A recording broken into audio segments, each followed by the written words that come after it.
The following is meant for entertainment and educational purposes. It is not meant to establish a doctor-patient relationship. Please consult your mental health provider for your mental health needs. Hello, welcome to Chez Eric, my home where we talk about psychiatry and religion with a focus on how to apply it to your life. And this is the William James series where we're talking about the varieties of religious experience. And we will be finally concluding the discussion on conversion.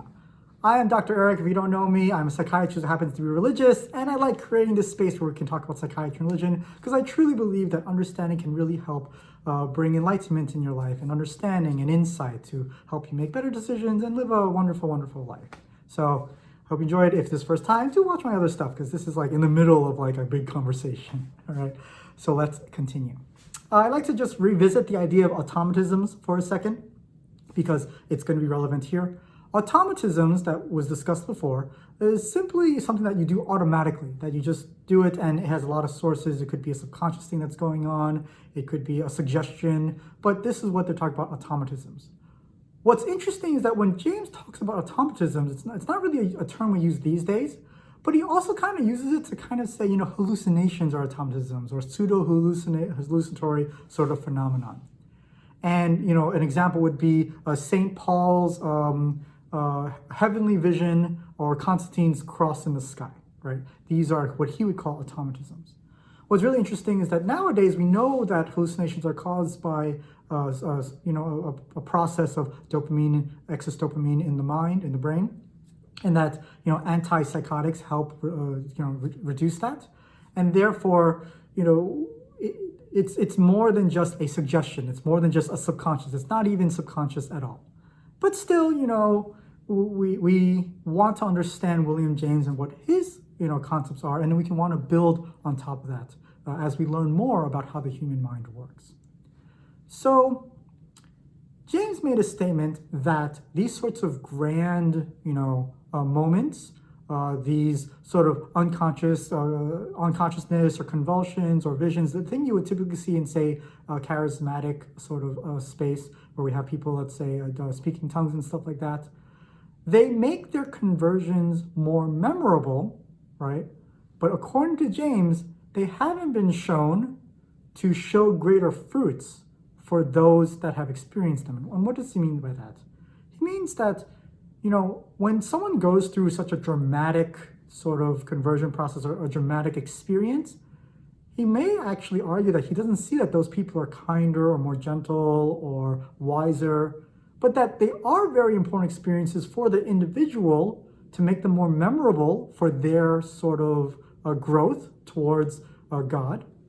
However, he says that they don't make a person better. One person who, let's say, experienced tongues isn't a better person who never did that, but say volunteers at their local church all the time and is more gradual with their conversion process. He says that the difference between these two is that the dramatic sort of experiences, they have a larger subliminal region, subconscious region, where there are a lot of processes going on, right? And so, therefore, we actually are getting into a very controversial sort of space with all of these religious experiences, whose are more authentic, whose are more real, and then which are these even things that are permanent, right? Are these conversions actually real? And so we would say, oh, this person, quit alcohol, and then they start alcohol again, therefore the 12-step program was garbage. Or, more realistic, more relevant, this person converted to Christianity, and then they continued sinning, so that was a useless, conversion process, right? And so, therefore, James takes a moment to discuss this idea of permanence of the conversion process. Some people who convert eventually go back to how they believe the world anyway, right? They stop believing or they give up, and therefore people would say, oh, this is just a bunch of hooey, right? But James recognizes that relapses take place, and it really misses the point of interest. We're not actually trying to judge the authenticity of a conversion process.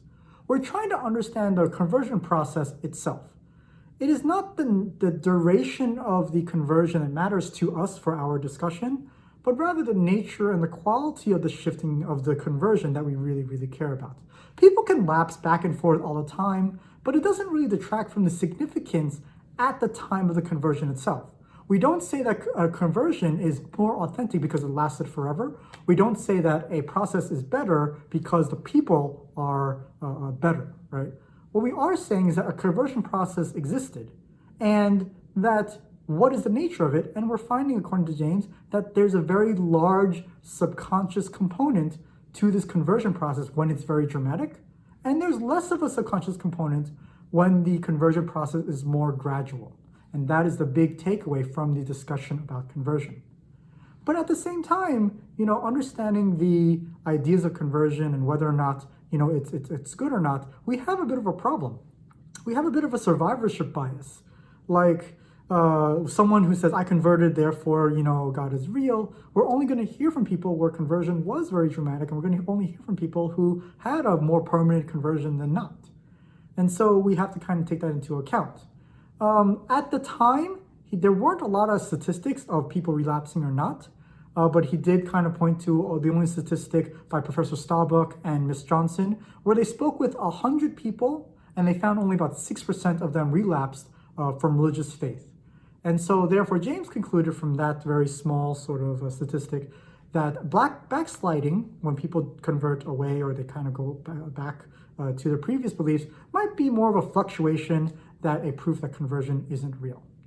However, just to go back to it, we're not really looking at the value of the conversion right now. We're just looking at the phenomenon of conversion, and again to point out that there are a lot of subconscious aspects going on. And that is how William James concludes his idea of conversion.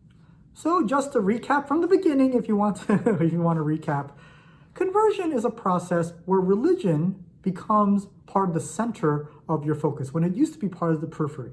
It can be very, very dramatic and can be very, very gradual, but it doesn't really matter because that's more of a function of your personal tendency to have subliminal processes going on in the back of your mind. What really matters is the fruits of those conversion processes for you. You can't really speak to another person about your conversion process because it doesn't really translate. And so when we try to use these dramatic sort of conversions as evidence of religious authenticity or reality or experience, it might not be an appropriate measure because, again, it really is for the individual themselves. So what is an appropriate measure? William James, as a pragmatist, would say it is the fruits of the religious experience that you get that really, really matters. And therefore, we will be talking about that next time in his discussion about saintliness and fruits of saintliness and all that stuff. So I hope you enjoyed that. Do like and subscribe. Let me know your thoughts below about what you think about this content, and I'll see you next time. Bye. Hey, how's it going? Check out my new website. It's available now. You can learn more about me. You can also check out some things I'll be offering in the future, webinars, books, and whatnot. It's a fancy website with a lot of moving parts, designed by someone who's very, very talented. So check it out when you get a chance. All right, I'll talk to you later.